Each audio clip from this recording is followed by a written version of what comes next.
सोचिए जरा, भगवान जगन्नाथ जिनको पूरी दुनिया पूजती है, उन्हें ही किसी ने घर से बाहर निकाल दिया।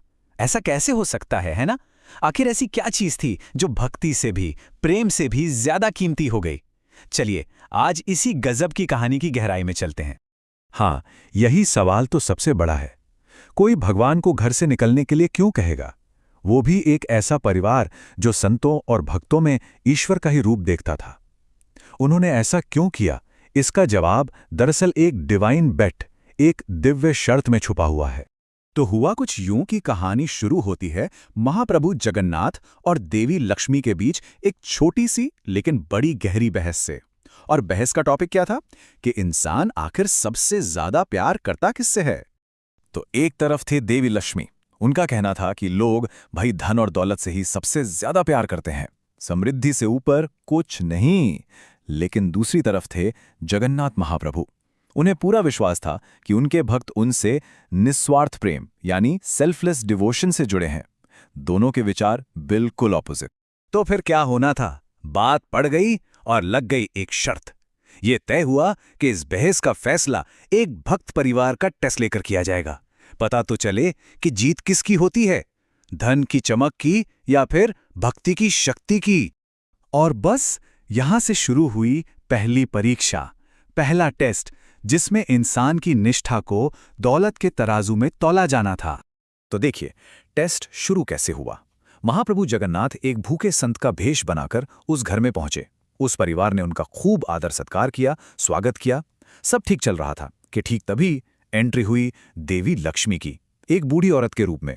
और उनके पास क्या था? सोने के कीमती बर्तन। उन्होंने खाना खाने के बाद वो सोने की थालियां उस परिवार को गिफ्ट में दे दी। और फिर उन्होंने एक शर्त रख दी। बड़ी सीधी सी शर्त थी, इस घर में या तो मैं रहूंगी या फिर ये संत रहेंगे। और इस परिवार का जवाब हैरान कर देने वाला था। सोने के बर्तनों के लालच में आकर उन्होंने उस संत से साफ साफ कह दिया, आप जा रहे हैं या मैं आपको बाहर फेंकवा दूं।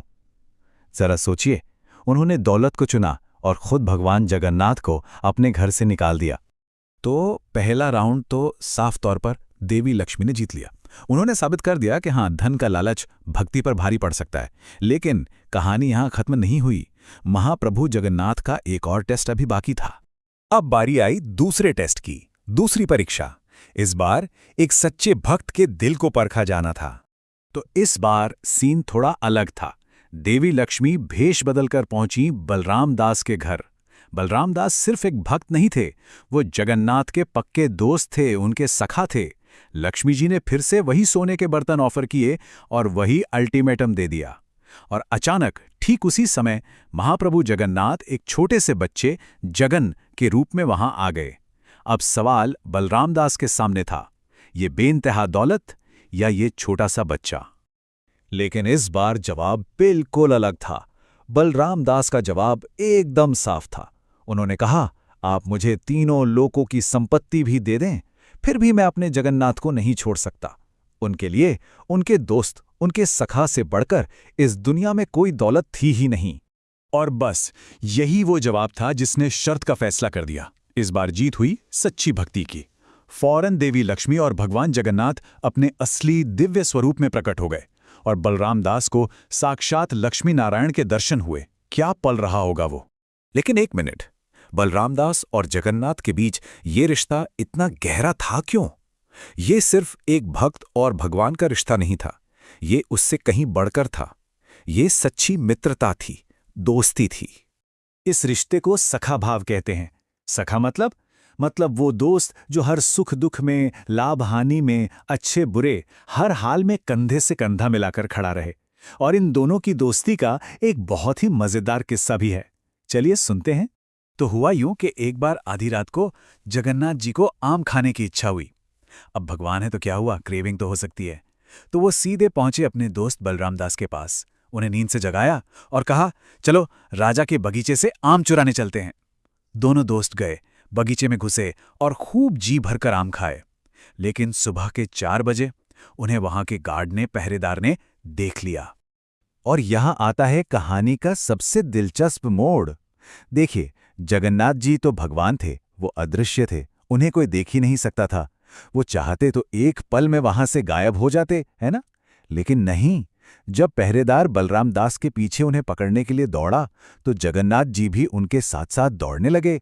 जब दोनों भागकर एक सुरक्षित जगह पहुंचे तो बलराम दास ने बड़ी भावुकता से पूछा, जगन, तुझे तो कोई देख भी नहीं सकता था, तू मेरे साथ क्यों भागा? मैं धन्य हो गया जो मुझे तुम जैसा सखा मिला।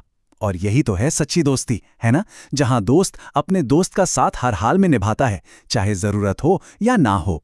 तो इन सब कहानियों का आखिर मतलब क्या है?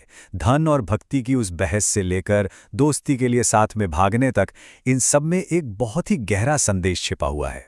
महान कवि सूरदास जी ने इस पूरी बात को बस एक लाइन में समझा दिया है, बिन गोपाल को नहीं अपनो। इसका मतलब बहुत गहरा है। इसका मतलब है कि ईश्वर के अलावा सच में पूरी तरह से हमारा अपना कोई नहीं है। दुनिया के सारे रिश्ते, सारे नाते कहीं ना कहीं अस्थायी हैं। सिर्फ एक ईश्वर के साथ का रिश्ता ही है जो सच्चा है और हमेशा हमेशा के लिए रहता है। तो ये कहानियां हम सबको एक सवाल के साथ छोड़ जाती हैं। धन, रिश्ते, शोहरत या कुछ और, आखिर इस जीवन का असली खजाना है क्या? इस पर सोचना जरूरी है।